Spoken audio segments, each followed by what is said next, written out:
नमस्कार, आपण पाहतात नव महाराष्ट्र। आज मुंबईमधील परेल या ठिकाणी घटना घडलेली आहे मित्रांनो।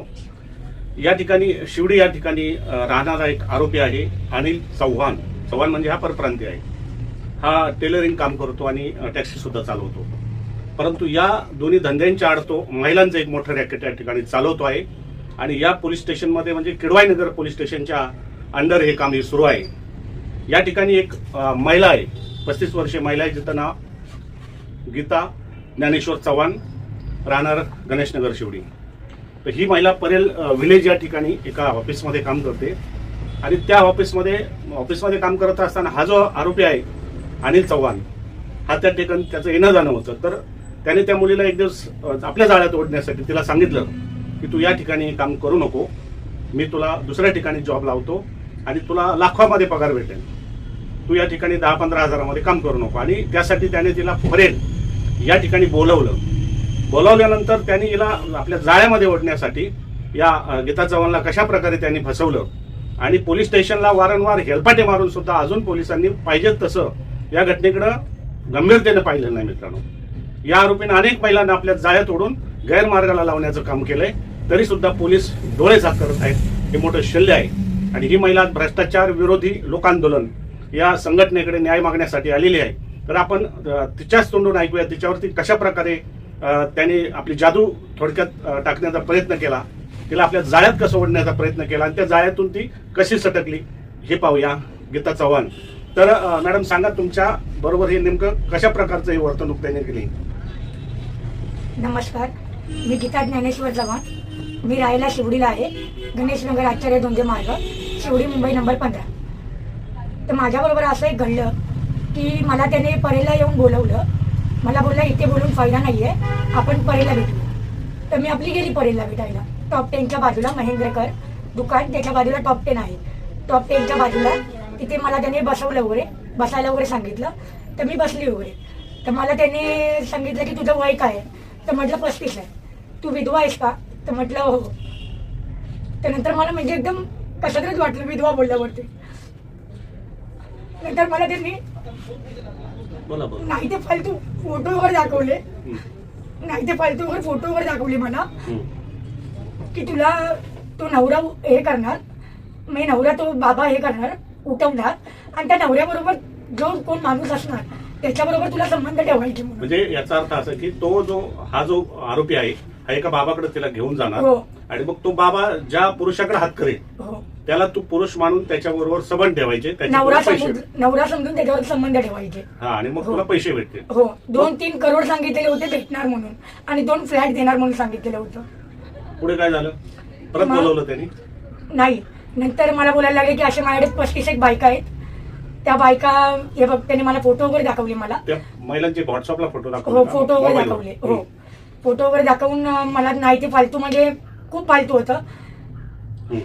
तर तू अंगावरती टॅटू वगैरे काढलायस काय? तुला सापाने वगैरे चावलंय काय? ऑपरेशन कुठे तुला झालं वगैरे काय?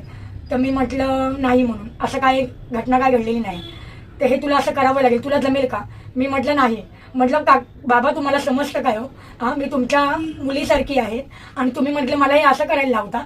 तर बोलतात नाही सॉरी, तुला नाही ना जमणार, तर राहून दे, जय हिंद जय महाराष्ट्र करतो तुला मी, पण हे कोणाला सांगू नकोस, जे काय आहे ते आपल्या दोघांमध्येच ठेव, असं मला त्यांनी सांगितलं। तर मग मला ना रात्रभर म्हणजे झोप नाही लागली त्या दिवशी। जेव्हा मला रविवारी रात्री त्यांनी बोलवलं ना, तेव्हा मला ती झोपच नाही लागली की नाही, मी याचा काहीतरी मी करणार, ह्या माणसाचं मी काहीतरी करणार, असं मी माझ्या मनामध्ये मी ठरवलं। तर नंतर एक तर माझी मम्मी पण नव्हती, भाऊ पण नव्हता, सगळेजण शिर्डीला होते। तर ते सकाळी आले, मी त्यांच्या कानावर घातलं। तर मम्मी म्हटलं माझ्याबरोबर अशी घटना घडली।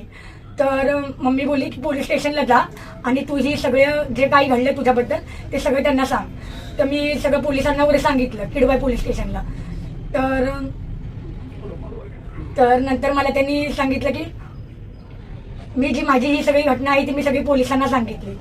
तर मला ते बोलले ठीक आहे, आपण त्याचा पाठलाग करूया। तर मी पोलिसांच्या समोरच, मॅडमच्या समोरच मी फोन लावला आणि त्यांना सांगितलं की काका मी तयार आहे, जे काय तुम्ही काम आणलं आहे ना त्या जॉबसाठी मी तयार आहे, असं मी त्यांना सांगितलं।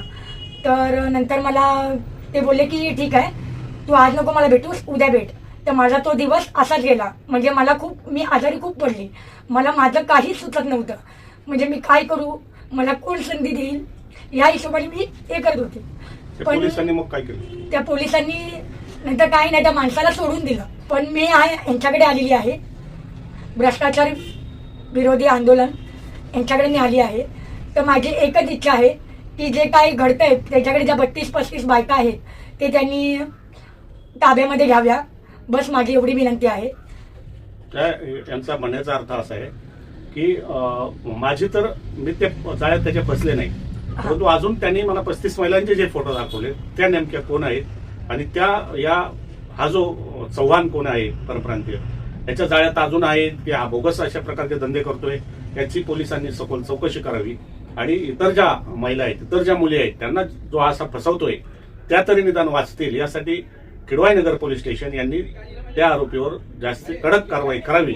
अन्यथा आम्ही केंद्रीय सतर्कता आयोग प्रमाणित भ्रष्टाचार विरोधी लोक आंदोलन या संघटनेतर्फे या पोलिसांच्या विरोधात आझाद मैदान या ठिकाणी उपोषण, आमरण उपोषण या ठिकाणी करणार आहोत. याची किडवाई नगर पोलिसांनी याची नोंद घ्यावी. अन्यथा आम्ही आमच्या पद्धतीनं हे आंदोलन पुढे नेऊ आणि हा जो मराठी महिलांचा, मराठी मुलींचा अशा प्रकारे जी फसवणूक होत आहे, गैरमार्गाला लावले जात आहेत या मुंबईमध्ये, या महाराष्ट्रामध्ये, हे काही प्रमाणात थांबेल अशी आम्हाला आशा वाटते. तरी आमची किडवाई नगर पोलिसांना विनंती आहे, त्या आरोपीवर ताबडतोब कडक कारवाई केली नाही तर आम्ही या विरोधात आंदोलन छेडू आणि या महिलेला न्याय देऊ. धन्यवाद. जय हिंद, जय महाराष्ट्र. नमस्कार.